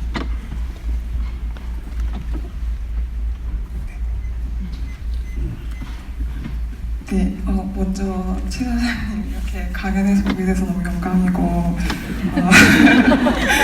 네, 그 앞에 대답해주신 분께서 결과론적으로 사람을 살인을 한 것에 대해서 도덕적으로 비난받을 마땅하다고 말씀하셨는데 그러니까 살인이라는 행위 자체에 대해서 도덕적이다 비도덕적이다 그 결과만을 가지고 얘기할 수는 없다고 생각하고요. 그러니까 평소에도 도덕적이라고 칭송받아왔던 사람이 뭐 어떤 실수라든지 이런 거에 의해서 뭐 어떤 방법적인 측면에서도 그냥 단순히 이렇게 아니면 뭐 자신의 의도와는 상관없이 살인이라는 결과가 이루어졌을 때 그거를 부도덕하다라고 말할 수는 없을 것 같아요. 죄가 형법적으로 있을지 없을지는 뭐 법에 의해서 판단되어질 상황이기 때문에 그 단지 살인이라는 거에 대해서 도덕적인가 부도덕적인가에 대해서 말할 수 없다고 생각하고 그리고 두 번째적인 측면으로 그 주인공 메르소가 조금 그 재판장에서 그 검사한테 얘기를 들었던 게 이 사람이 그 도덕적으로 너무나 뭐 파렴치한 행위들을 했고 이것은 더욱더 죄질이 중하다 이렇게 말을 했는데 저는 그 관점에서 판사는 이 사람이 더 부도덕적이라고 생각해서 벌을 가중했다고 생각을 하는데 그거는 본인이 가진 세계관에서 도덕이라는 기준에서 메르소를 판단했기 때문이라고 생각을 하는데 그러니까 뭐 예를 들면 윤리적으로 어머니의 장례식에서 울지 않았고 뭐 기타 여러 가지 제시되었던 것들 뭐 여자친구와 데이트를 하러 나갔고 근데 메르소는 자기가 가진 세계관에서는 어머니의 죽음이 슬퍼할 일이 아니다. 새로운 시작이고 오히려 행복할 수 있는 행복하다라고 자기의 경험적인 마지막에 나오는 그 사형 집행 전 순간에서도 그런 모습을 보이고 어머니의 죽음에 대해서도 같은 생각을 했기 때문에 이것이 내가 뭐 몸을 사리고 슬퍼해야 되고 그런 기준이 적용되지 않았기 때문에 그 당시에 다른 사람들이 비도덕적이다, 비윤리적이라고 하는 그런 세계관을 갖지 않았던 사람에게 그 당시에 대부분이 이거 윤리적으로 비난할 만하고 생각하는 기준을 그 기준으로 이 사람을 판단하고 부도덕적이라고 말할 수는 없다고 생각합니다. 말씀 잘 해주셨죠? 두 가지를 말씀하신 겁니다. 첫 번째로는 뭐라 말씀하셨냐면 앞에 이야기에 대해서 비판을 하셨어요. 결과론적 해석은 법적인 판단의 대상이지 도덕적 판단의 대상은 아니라는 겁니다. 살인을 했다, 그럼 법적으로는 처벌받을 수 있겠죠. 하지만 그 결과가 도덕적 판단의 대상이 되는 건 아니다라는 말씀을 먼저 하신 겁니다. 그죠? 그리고 두 번째로 말씀하시는 거는 우리가 앞에 첫 번째 나왔었던 얘기와 좀 연결되는 것 같아요. 도덕과 윤리, 정의라는 것은 통시적이라고 하네요. 어쨌든 시간의 영향을 받고 역사적이다라는 겁니다. 그때그때 상황마다 달라진 거다라는 거죠. 그런데 판사나 검사 같은 경우에는 당시 사람들의 기준에 맞춰서 생각하고 있는 거고 메르소는 좀 다른 방식으로 생각하고 있는데 판사나 검사가 자신들의 기준을 메르소한테 밀어붙이는 것은 어떻게 보면 폭력일 수 있겠다라는 말씀이신 거죠. 밤새 토론해도 될 것 같습니다. 그리고 저는 이제 이거 강연을 좀 많이 하고 있는데 기업이나 이제 관공서나 뭐 이제 대학에서 강연을 많이 하고 있는데 독서대전에 오신 분들이 좀 다르다라는 좀 생각이 듭니다. 그죠? 책을 실제로 많이 읽으시는 분들인 것 보다라는 생각도 듭니다. 좀 얘기를 더 하고 싶긴 한데 시간이 많이 없으니까 정리하면서 좀 가도록 하겠습니다. 지금까지 나왔던 얘기가 맞는 것 같아요. 이 메르소를 우리가 어떻게 평가할 것인가. 그런데 그러면서도 계속 답답해지는 게 있습니다. 그죠? 메르소가 도대체 왜 이렇게 행동하는지 선명하지도 않고 특히 까미가 왜 이런 인물을 만들어내고 이 소설을 썼는지 답답해지는 것도 같습니다. 그래서 남은 시간 동안 뭐 할 거냐? 이 소설을 해설해 볼까 합니다. 다음 해설. 한 7분 정도 걸릴 겁니다. 그리고 제가 생각하기에 지금부터 들으시는 이 7분 동안의 해설이 한국에 나와 있는 이방인에 대한 해설 중에 가장 정확하고 합리적이지 않을까라고 생각하고 있습니다. 정말이에요. 이 해설이 분분합니다. 굉장히 많은 해설이 있고 공식적인 해설이라고 얘기할 수 있는 해설도 있습니다. 까미가 스스로 해설을 써요. 이방인은 이런 거였어 막 쓰죠. 그리고 까미의 친구이자 경쟁자였던 실존주의 철학자 사르트르가 또 길게 그 해설을 써줍니다. 그 막상 읽어보잖아요. 그 해설 두 가지 해설을 읽어보면 뭔 소린가 싶습니다. 길기만 하지 뭔가 싶기도 한데 제가 간단히 말씀드리면 까미는 이렇게 해설해요. 이방인은 어떤 소설인가? 한 문장으로 얘기하면 이겁니다. 이방인은 진실을 말하는 사람, 진실만을 말하는 사람에 대한 이야기다 라고 까미가 얘기합니다. 이해 가십니까? 어떤 분은 가시는 것 같고 어떤 분은 아닌 것 같기도 한데 진실만을 말하는 사람에 대한 이야기, 이게 진실만을 말한다는 게 그냥 거짓말을 안 한다는 아닌 것 같아요. 나한테 주어진 것들을 어쨌든 진실하게 내가 욕망하는 것, 생각하는 것, 사유하는 것들을 꾸미지 않고 거짓 없이 행한다 정도로 우리가 해석할 수 있을 것 같습니다. 사르트르는 이방인을 뭐라고 해석하느냐? 이렇게 얘기해요.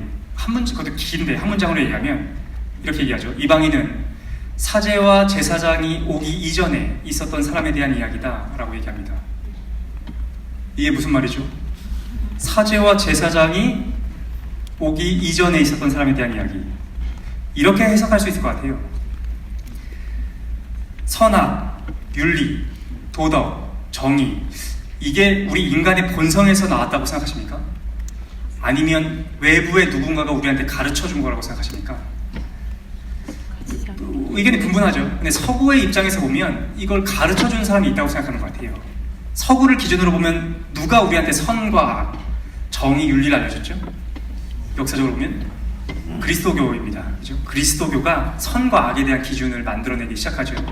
이 얘기의 출처는 사실 니체에 있죠. 근데 어쨌든 그들이 오면서 무엇이 선이고 악인지를 알려줬다는 겁니다. 근데 우리가 생각해 볼 수 있어요. 그렇다면 뭐 그리스도교는 그게 오래된 종교가 아닙니까? 그 이전에 있었던 인간이라고 한다면 그는 선과 악을 알기 이전에 어떻게 행동했을까라는 거죠. 사르트르는 이렇게 생각하는 것 같아요. 메르소처럼 행동했을 것이다 라고 생각하는 것 같습니다. 알 것도 같고 모를 것도 같지 않습니까? 그래서 이런 어려운 해설 말고 지금부터 선명한 제 해석을 한번 해볼까 합니다. 우리가 같이 나눴던 얘기와 이 해설들을 좀 종합해서 살펴보면 저는 이 소설이 단순한 소설이라고 생각해요. 세계와 세계라는 것과 개인의 어떤 관계 문제라고 생각합니다. 제목부터 출발해볼까요? 제목이 뭐였죠? 이방인 아닙니까? 그죠? 이방인이죠. 이 소설 전체에서 이방인이란 단어는 안 나옵니다. 제목만 이방인이거든요. 이방인의 뜻이 뭐죠? 그죠? 낯선 세계에서부터 온 사람이라는 뜻입니다. 우리가 알 수 있어요. 아, 낯선 세계에서부터 온 사람. 아, 메르소가 낯선 세계에서부터 우리 세계로 왔구나를 알 수 있다는 겁니다. 여기에는 두 가지 세계가 등장하죠. 첫 번째, 그 메르소가 출발했던 그 낯선 세계라는 게 있습니다. 그리고 우리가 발 딛고 있는 메르소가 도착한 우리의 세계가 있다는 거죠. 두 가지 세계가 있는 거죠. 편의상 지금부터 이름을 지어볼까 합니다. 우선 메르소가 출발했던 그 세계를 태양의 세계다라고 부를게요. 이 이름이 적절합니다. 왜냐면 메르소가 태양이 뜰 때마다 이상한 짓을 하지 않습니까? 그러니까 태양의 세계, 단순하게 찾는 거죠. 태양의 세계다. 그럼 우리 세계의 이름은 뭐냐? 지금부터 상징세계라고 부르겠습니다. 태양의 세계와 상징세계. 우리 세계를 상징세계라고 이름 붙이는 건 굉장히 적절해요. 왜냐하면 우리는 진짜 상징세계에 살기 때문입니다. 세상을 단순하게 보는 사람들이 있거든요. 그 사람들은 이렇게 믿습니다. 지구라는 공통의 뭔가가 있고 그 물리적인 지구 위에 인간들이 모여 살고 있다 라고 생각하는데 전 굉장히 단순한 생각이라고 생각해요. 인간은 그런 방식으로 존재하지 않습니다. 인간은 지구라는 무엇인가 위에 사는 것이 아니라 자신의 상징들 세계 속에 살아요. 내가 믿는 상징들. 쉬운 예를 들어보면 신에 대한 상징에 대해 따라서 세계가 나눠지기도 합니다. 다시 말해서 유신론자의 세계와 무신론자의 세계를 우리가 생각해 볼 수 있을 것 같아요. 우선 유신론자, 신이 있다고 믿는 사람의 세계를 상상해 보겠습니다. 그 사람의 세계에는 신이 있죠. 이건 레알 존재하는 겁니다. 끊임없이 나한테 의미를 주고 목표를 주고 삶이 어떻게 돼야 되는지를 만들어 가야 주는 주체, 신이 진짜 있는 거예요. 유신론자의 세계에는. 그렇지 않습니까? 그래서 유신론자의 세계에서 내가 이제 길을 가다가 넘어졌다. 그럼 이거 신의 뜻이 있는 겁니다. 아, 내가 하는 일이 이거 하면 안 된다는 뜻인가, 메시지인가? 유신론자의 세계에는 신이 실제로 있고 정말로 나의 세계에 영향을 미칩니다. 무신론자의 세계를 생각해 볼까요? 그 사람한테도 신이 있습니까? 그런 거 없어요. 신이라는 언어가 있고 신에 대한 상징물은 있지만 레알 존재하는 초월적 뭐 그딴 건 없다라는 겁니다. 그럼 우리가 이렇게 물을 수 있습니다. 유신론자의 세계와 무신론자의 세계 중에서 진짜 세계를 더 정확히 반영하는 세계는 무엇인가? 어떤 세계죠? 아이, 뭐 당연히 무신론자의 세계지 라고 생각하는 거는 무신론자들일 거예요. 유신론자들은 그렇게 생각하지 않습니다. 유신론자들은 진짜 신이 있다고 생각해요. 우리는 합의할 수 없는 나만의 세계에 산다는 겁니다. 자본주의에 살고 있는 사람들도 우리가 공유하는 어떤 상징이 있습니다. 진짜로 있다라고 믿는 것. 그게 뭐냐면 돈이죠. 우리는 돈이 진짜로 있다고 믿어요. 아, 진짜로 있지. 동전도 있고 뭐 화폐도 있고. 그건 화폐죠. 돈이라는 전체 집합 중에 화폐는 아주 일부분입니다. 돈은 어떤 방식으로 존재하죠? 가상으로 존재하는 겁니다. 이건 뭐라고 얘기하기가 애매해요. 전산상으로 존재하는 거죠. 내가 예를 들어서 이제 플라스틱으로 된 거를 들고서 이제 슈퍼마켓에 갑니다. 그래서 그걸 막 이렇게 긁으면 물건을 주지 않습니까? 근데 그 번호가 뜨죠. 2,500. 도대체 이 2,500이 의미하는 건 뭐죠? 이건 도대체 어디 있는 겁니까? 우리는 돈이라는 것이 실제로 있다라고 믿는 그런 상징 세계에 산다라는 겁니다. 또 우리는 기업이 있다고 믿죠. 삼성이 진짜 있습니까? 삼성 진짜 있지. 우리가 삼성이 진짜 있다라고 얘기한다면 그게 의미하는 건 뭐죠? 삼성이 있다라고 했을 때 있는 건 뭡니까? 로고입니까? 로고, 파란색 로고. 회장님인가요? 주주인가요? 노동자와 기계설입니까? 아니면 사회에 미친 영향을 말하는 건가요? 우리는 어쨌든 그 애매한 집합이 실제로 있다라고 믿는다라는 겁니다. 서울이 진짜 있습니까? 김해라는 게 진짜 있나요? 도대체 있다라고 얘기한다면 그게 의미하는 건 뭐죠? 한국인이라는 게 진짜 있습니까? 여성성, 남성성이라는 게 진짜 있나요? 우리는 그런 상징들이 실제로 존재한다라고 믿는다는 겁니다. 그리고 우리는 거기에 익숙해요. 왜냐하면 내가 어렸을 때부터 지금에 이르기까지 내가 거쳐왔던 사회와 집단이 나한테 상징을 계속 심어줬기 때문에 우리는 익숙합니다. 학교에 갔을 때 학교는 나한테 너는 이거야 라고 상징을 심어줘요. 학교는 나한테 뭐라고 얘기하죠? 너는 다른 게 아니고 넌 학생이다 라고 얘기하지 않습니까? 학생이라고 믿게 된다는 거죠. 직장에서 나한테 뭐라고 합니까? 너는 노동자다, 넌 회사원이다 라고 얘기한다는 겁니다. 가족은 나한테 뭐라고 얘기합니까? 너는 딸이고 아들이고 부모고 형제다 라고 얘기하지 않습니까? 교회 가면 우리 목사님이 나한테 뭐라고 얘기하죠? 넌 피조물이다 라고 얘기하지 않습니까? 그게 의미하는 게 도대체 뭡니까? 근데 어쨌든 국가는 나한테 뭐라고 얘기하죠? 넌 한국인이다 라고 얘기한다는 겁니다. 사회는 넌 시민이다 라고 얘기하고 우리는 그것이 진짜로 존재하고 그것이 나라고 믿으면서 살아가게 된다라는 거죠. 우리는 상징 세계 속에 살아가고 있는 겁니다. 근데 우리가 한번 사유 실험을 해보는 거예요. 그런 상징, 그건 되게 임의적이지 않습니까? 그런 것들이 없는 세상을 한번 생각해보는 거죠. 어떠한 상징도 없는 세상. 그리고 단적으로 얘기하면 메르소의 그 태양의 세계가 바로 그 세계입니다. 어떠한 상징도 없는 세상. 그게 메르소의 태양의 세계예요. 태양의 세계 얘기를 잠깐 해보겠습니다. 메르소가 태양만 뜨면 이상한 짓을 하지 않습니까? 근데 이 태양의 이미지는 실존주의 문학과 영화에서 계속 쓰여지고 있어요. 그리고 이 태양은 사실 어디서부터 출발하느냐? 니체에서부터 옵니다. 니체가 정오를 강조하거든요. 정오가 되면 어떻게 된다? 정오가 되면 어떻게 된다를 얘기합니다. 정오가 되면 어떻게 되죠? 정오. 태양이 가장 높게 뜨면 어떤 일이 발생합니까? 그림자가 가장 짧아지는 시간이 옵니다. 도대체 그게 뭘 의미하는지는 해석이 분분하지만 보통은 이렇게 해석해요. 그림자가 짧아진다는 것, 그것은 어떤 거짓, 아니면 무지, 아니면 부조리, 그런 것들이 사라지고 사실 그 자체, 진실 그 자체만 드러나는 순간을 얘기한다라고 우리가 해석하기도 합니다. 메르소는 사실 거기 있다라는 거죠. 태양이 높게 뜨고 우리한테 있었던 그 상징과 거짓들, 임의적인 것들이 사라지게 되면 메르소의 세계는 기우뚱하게 됩니다. 메르소는 사실 아슬아슬하게 줄타 얘기를 하고 있죠. 한쪽 발은 태양의 세계, 한쪽 발은 상징 세계에 딛고 아슬아슬하게 살고 있다가 태양이 너무나 높게 뜨고 우리의 상징이라는 그림자가 사라지면 내가 원하는 것, 내가 욕구하는 것, 사회와 윤리가 우리한테 강요하는 것을 넘어서서 행동하게 된다라는 거죠. 메르소는 태양의 세계를 보여줍니다. 여러분들의 소중한 시간을 뺏어가지고 제가 왜 메르소의 태양의 세계를 강조하느냐? 왜냐하면 사실 우리가 거기서부터 왔기 때문입니다. 우리한테 주어진 의무가 너무 많지 않습니까? 학생으로 생활해라, 회사원으로서, 아니면 시민으로서, 한국인으로서, 엄마로서, 아빠로서 생활하라. 우리한테 의무를 주어주죠. 하지만 가끔 그런 의무가 나를 사로잡고 내가 진짜 상징 세계에서 태어나서 이렇게 살고 있는 것처럼 보이지만 실제로 우리는 그런 거 이전에 와 있는 겁니다. 우리는 태양의 세계에서 사실 와 있고 사실 상징 세계에 함몰되어 있을 뿐인 거죠. 어떤 분들은 이 얘기가 마음에 와닿으실 거고 어떤 분들은 뭔 소린가 싶으실 수도 있을 것 같아요. 그래서 그런 분들을 위해 준비했습니다. 이 얘기를 좀 더 쉽게 이야기할 수 있는 틀이 실존주의거든요.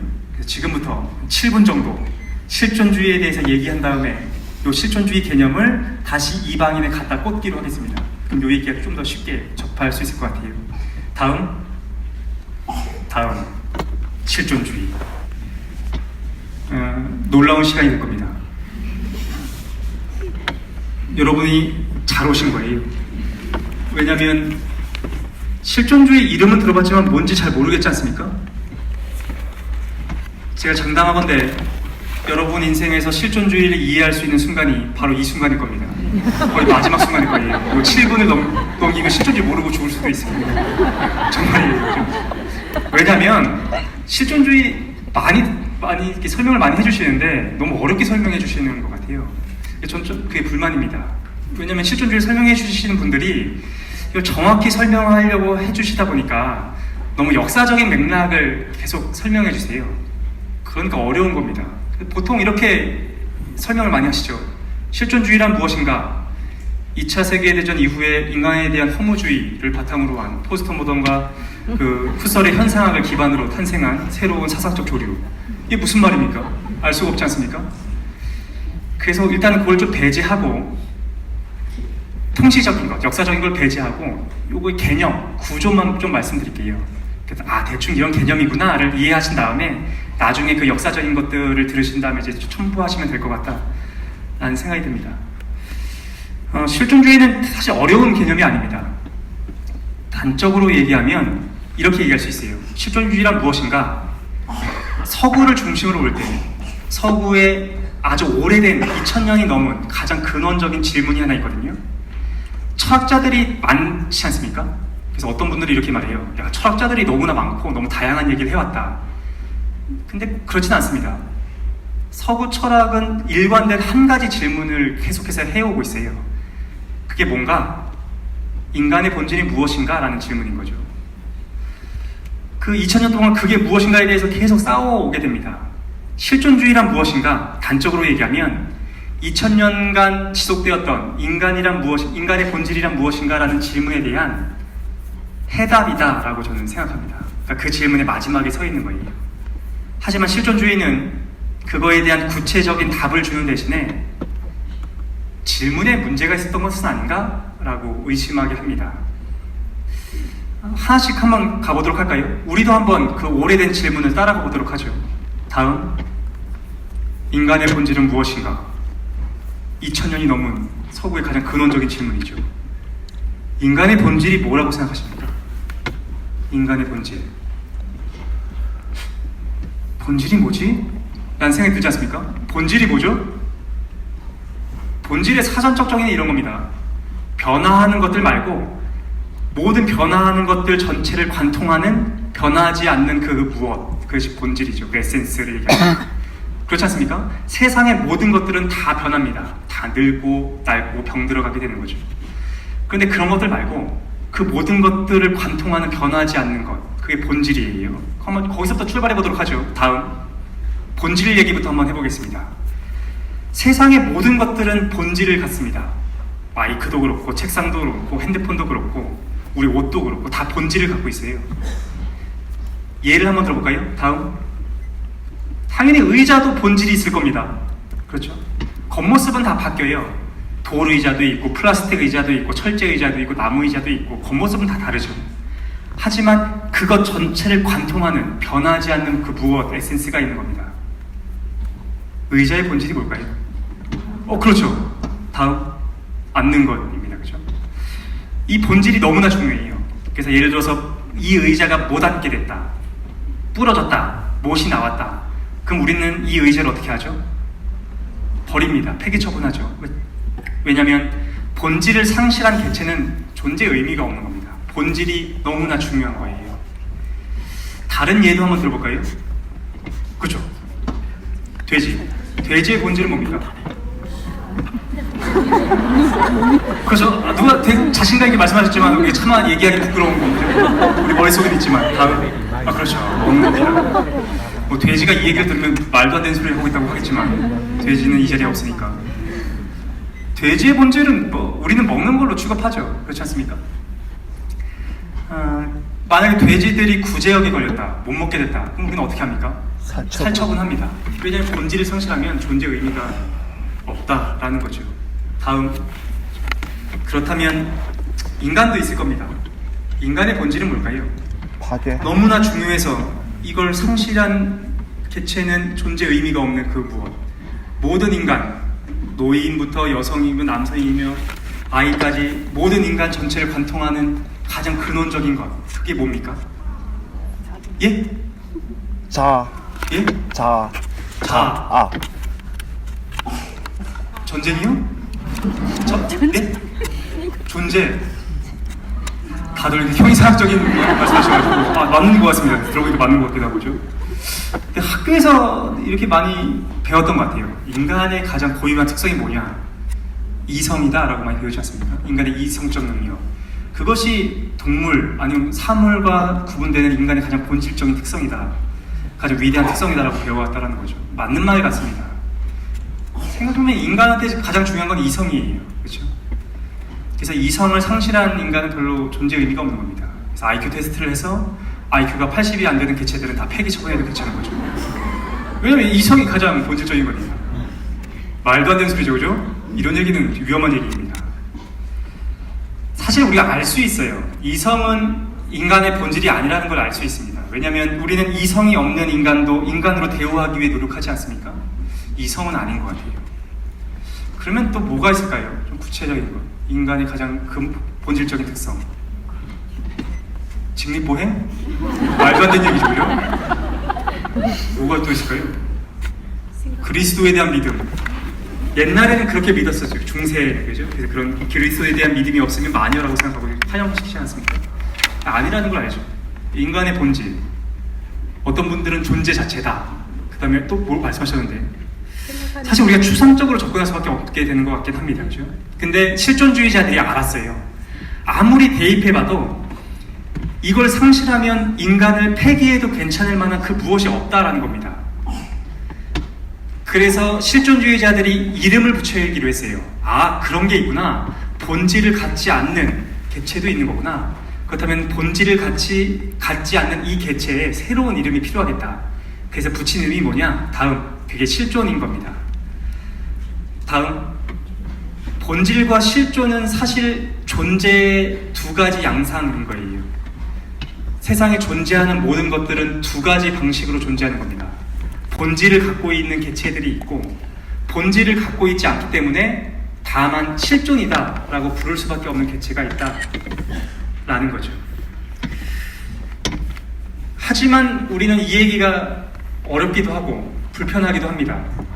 우리가 이렇게 얘기하는 거죠. 너는 어떠한 본질, 그런 걸 갖지 않은 그냥 그 개체 자체다 라고 얘기했을 때 현대인들은 이 얘기를 받아들이기가 어렵습니다. 무슨 말인가 싶기도 하고 불안하기도 해요. 내가 규정되지 않은 존재라고 좀 이상하다라는 생각을 하게 되는 거죠. 그래서 우리는 어떻게든지 자신의 본질을 뒤집어 쓰고자 합니다. 내가 어떤 존재이고자 해요. 특히 현대인들은 직업을 나의 정체성으로 뒤집어 쓰고자 합니다. 그렇지 않습니까? 직업 뒤에 우리는 자꾸 숨으려고 하는 거죠. 내가 의사다. 그럼 그 사람은 어떻게 됩니까? 의사처럼 말해요. 그리고 의사처럼 행동하고 의사처럼 생각하고 의사가 됩니다. 내가 택시 운전을 하는 사람이다. 그럼 택시 운전사처럼 말하고 택시 운전사처럼 행동하고 생각하고 택시 운전사가 되는 거죠. 내가 회사원이다. 그럼 회사원처럼 말하고 생각하고 회사원이 되어버립니다. 우리는 직업이 나인 것처럼 행동해요. 나한테 직업이라는 상징과 본질이 있기를 바라는 거죠. 그래서 현대인의 모습은 사실 이런 모습을 하고 있습니다. 다음, 도덕과 관습, 이념과 종교, 사회와 국가가 우리한테 부여해준 상징과 본질을 겹겹이 뒤집어 쓰고 행동해요. 내가 아들인 것처럼, 딸인 것처럼, 여성인 것처럼, 남성인 것처럼, 학생인 것처럼, 회사원인 것처럼, 시민인 것처럼, 한국인인 것처럼 그렇게 생각하고 행동하고 있다라는 거죠. 하지만 이거는 임의적인 겁니다. 그래서 우리가 한번 사유실험을 해보는 거예요. 벗어보는 겁니다. 이런 것들을 하나하나 강렬히 내려지는 태양 아래서 사라지게 만들어 보는 거죠. 사라졌네? 다음. 그죠? 다음. 모든 것을 한번 없애보는 겁니다. 사회와 국가, 종교와 집단이 나한테 주었던 그 모든 것들을 벗어버리는 거죠. 그러면 그 그림자를 만들지 않는 그 정오의 강렬한 태양 아래 나한테는 무엇이 남습니까? 나는 더 이상 여성도 아니고 남성도 아니고 엄마나 아빠도 아니고 회사원도 아니고 학생도 아니고 피조물도 아니고 아무도 아닌 거예요. 그럼 나는 도대체 뭐가 남죠? 나 자신, 그죠? 다음, 실존주의자들이 이렇게 얘기했습니다. 모든 상징과 본질을 떨쳐버렸을 때 우리가 사실이다 라고 말할 수 있는 것은 이 세 가지밖에 없다라는 거죠. 내가 지금 여기에 있다 밖에 없다는 겁니다. 그렇지 않습니까? 지금 그 자리에 앉아서 존재하고 있는 것, 그거 외에는 사실이 없는 겁니다. 현대인들은 이 세 가지를 다 잃어버리는 것 같아요. 나라는 것도, 지금이라는 것도, 여기라는 것도. 그렇지 않습니까? 뭐 하나씩 보면 여기라는 것도 잃어버리죠. 우리는 끊임없이 다른 걸 생각합니다. 여기에 앉아서도 뭘 생각하죠? 집을 생각하죠. 회사에서는 집에 가고 싶다. 집에서는 회사 일은 어떻게 되는가. 그러니까 여기에 머물지 않습니다. 계속해서 떠돌고 있는 거죠. 지금이라는 것도 마찬가지입니다. 그리고 제가 오늘 여러분들한테 특히 집중해서 말씀드리고 싶은 거는 바로 지금이에요. 각각이 다 얘기할 만한 가치가 있지만 지금을 우리가 잃어버린 것 같습니다. 다행히 요즘 들어서 뭐 현재를 살아라 이런 얘기들이 많이 나오는 것 같아요. 저는 다행이라는 생각이 듭니다. 왜냐면 그런 얘기가 범람하는 것처럼 보일지 모르지만 시대적이거나 역사적이거나 한국의 근현대사를 고려해보면 어쨌든 지금에 대해서 강조하는 시기는 거의 없었던 것 같다라는 생각이 들어요. 그래서 좀 다행이라는 생각이 듭니다. 저도 마찬가지예요. 지금이라는 게 중요하다라는 걸 조금씩 알아가는 것 같습니다. 그런데 우리는 그렇지 않았던 것 같아요. 우리는 지금을 살지 않지 않습니까? 우리는 과거나 먼 미래를 삽니다. 전 두 가지 종류의 사람을 보는 것 같아요. 어떤 사람들은 먼 과거를 사는 사람들이 있습니다. 과거에 대한 후회나 아니면 과거에 대한 그리움에 사로잡힌 사람들이 있어요. 그들의 과거는 점점 커져서 그들의 현재는 거대한 과거가 됩니다. 예를 들면 이런 거죠. 이런 사람 있지 않습니까? 자신의 리즈 시절만 얘기한 사람들이 있죠. 내가 왕년에는 말이야 이랬다. 그 사람은 그냥 과거를 사는 겁니다. 또 반대로 후회 속을 사는 사람들이 있죠. 과거에 내가 이랬다는 것에 대한 후회가 현재를 잠식하는 사람이 있습니다. 사실 저희 엄마가 그런데 저희 엄마가 맨날 그러세요. 내가 네 아빠랑 결혼만 안 했으면 후회 속에서 평생을 살아가죠. 미래를 살아가는 사람도 있습니다. 그렇죠? 미래의 어떤 희망에 사로잡힌 사람이나 아니면 미래의 불안에 사로잡힌 사람들이 있죠. 노후에 대한 불안, 취업에 대한 불안, 먹고 사는 거에 대한 불안에 휘몰아치는 사람이 있습니다. 또 희망에 사로잡힌 사람도 있지 않습니까? 희망이 좋은 단어라고 생각하십니까? 그렇진 않은 것 같아요. 희망만큼 끔찍한 단어도 없습니다. 실제로 희망에 사로잡힌 사람은 자기 삶의 대지가 더럽혀지는지도 모르고 있습니다. 사실은 내 대지를 천천히 걸어가야 되는데 내 대지는 막 더러워요. 엉망진창이죠. 내가 돌봐야 되는 사람들, 보살펴야 되는 사람들, 내가 바라봐야 되는 것들은 다 이제 임시로 묻어두고 먼 미래에 사로잡힌 사람들은 아름다워 보이지도 않고 건강해 보이지도 않습니다. 우리는 과거나 미래를 산다라는 거죠. 메르소는 그래서 이제 메르소가 이해되는 것 같아요. 메르소가 왜 어머니의 죽음에 슬퍼하지 않았는지 이제 이해가 됩니다. 메르소의 마지막 대사를 한번 기억해 볼까요? 메르소가 뭐라고 얘기하죠? 아무도 어머니의 죽음을 슬퍼할 권리는 없는 것이다. 왜냐하면 어머니는 어떤 사람이었습니까? 메르소가 얘기하죠. 아, 이제 알겠다. 왜 어머니가 약혼자를 만들어 가지는 노름을 했는지, 왜 생애를 다시 시작해 보고자 했는지 이제는 이해할 수 있을 것 같다라고 얘기하지 않습니까? 메르소의 어머니도 메르소 같은 인물인 겁니다. 내가 지금 여기를 살아가는 인물이에요. 메르소 어머니는 지금 어디 있습니까? 양로원에 있죠. 죽음을 앞두고 있습니다. 곧 죽을 거예요. 하지만 어머니는 사로잡혀 있지 않습니다. 어차피 죽을 거니까 뭘 대충 견디다가 죽는 거지 라고 살지 않는 거죠. 당장 죽을 테지만, 곧 죽을 테지만 내가 가장 사랑하는 사람과 미래를 같이 계획해 보기도 하고 그와 함께 생애를 다시 시작해 보고자 하는 겁니다.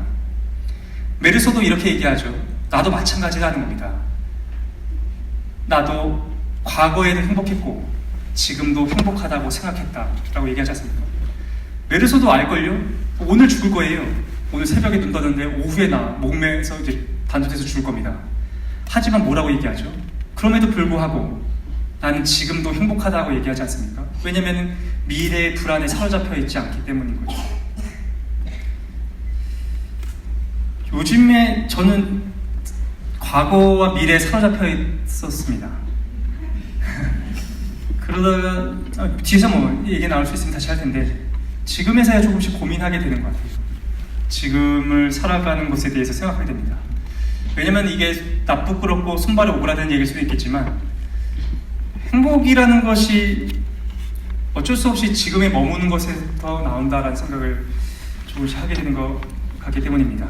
계속 한번 이해해볼까요? 다음, 실존은 본질에 앞선다. 이게 사르트르가 했던 얘기입니다. 우리가 잊고 있다라는 거죠.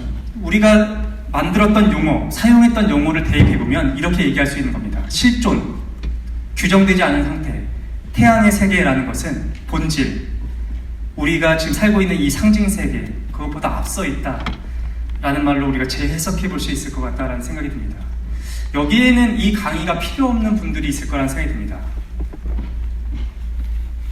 누구나 똑같이 일하고 있고 의무가 가득하죠. 하지만 여기에서 한 절반 정도 어떤 분들은 자신의 상징 세계에 함몰되지 않고 내가 일도 하고 해야 될 의무도 다 하고 있지만 그럼에도 불구하고 천천히 자기 삶의 대지를 걸어가시는 분들이 있을 겁니다. 내가 돌봐야 되는 사람, 지켜야 되는 사람들을 지키고 그들과 시간을 보내고 그들과 계절이 흐르는 것을 보고 그렇게 걸어가고 계신 분들이 있을 거예요. 그분들은 이미 태양의 세계를 살아가고 있을 거다라는 생각이 듭니다. 이 강의를 하는 이유는 그렇지 않은 분들이 있을까봐입니다. 가끔 인생의 스텝이 꼬일 때가 있지 않습니까? 뭔가 계속 꼬여서 날 넘어뜨리는 상황이 발생될 때가 있는 것 같아요. 항상 그러진 않을 겁니다. 이것도 잠시일 수도 있을 거예요. 하지만 쉽게 함몰됩니다.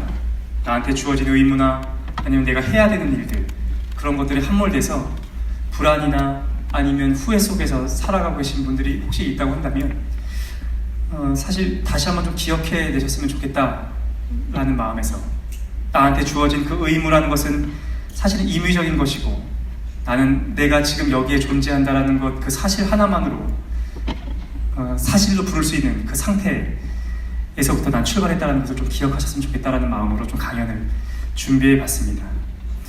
다음, 결론. 갑자기 찾아온 결론. 그죠? 시간이 많이 가가지고 시간을 잠깐 확인 좀 하겠습니다. 시간 너무 많이 보냈네? 토론하다가 막 하냐고. 알겠습니다. 조금 시간 좀 더 뺏겠습니다. 10분 정도. 결론 오늘 두 가지 있습니다. 첫 번째 이방인 했죠? 그리고 두 번째로는 실존주의 두 가지 개념을 알아봤습니다. 아까 말씀드렸던 것처럼 이거 자체는 큰 의미가 없어요. 이것이 좋은 수단이 됩니다. 내가 어디서부터 출발한 사람인가? 내가 어떤 세계에 밟고 있는가? 이 소설이 우리를 돌이켜보게 한다는 데에서 좋은 수단이 되는 건 아닌가라는 생각이 듭니다. 다음, 오늘 주제가 있었죠? 세계에 적응하지 못하는 당신에 대하여가 주제였습니다. 나는 왜 세계에 적응하지 못한다는 느낌을 가졌을까요? 세상에 적응하려고 노력하고 어쨌든 세계와 같이 살려고 할 때마다 왜 세계는 날 밀어내려고 했을까요? 다음, 그것은 어떻게 보면 존재론적인 문제일 수도 있을 거라는 생각이 듭니다. 내가 이미 앞서 도착했기 때문인 것 같아요. 이 상징 세계에 앞서서 난 태양의 세계에서부터 왔기 때문에 상징 세계에 적응하지 못하는 것은 숙명론적인 것은 아닌가라는 생각이 듭니다. 하지만 오해하지 않으셨으면 좋겠어요. 이 강연의 주제는 이게 아닌 겁니다. 내가 왜 세계에 적응하지 못하는가? 어쩔 수 없다는 거구나. 이게 아닌 거예요. 우리는 벗어날 수는 없습니다.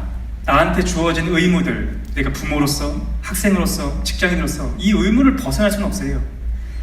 다만 이 강연이 제안하는 것은 병행할 수는 있겠다라는 겁니다.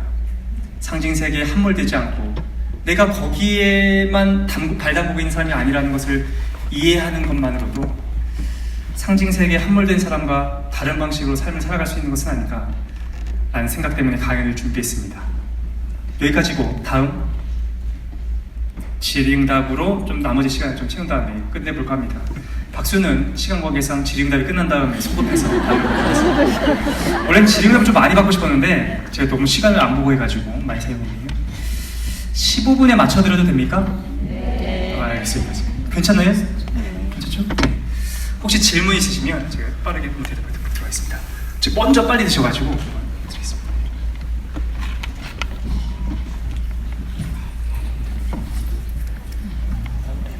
최 사장님 반갑습니다. 질문이 두 가지인데요. 한 가지는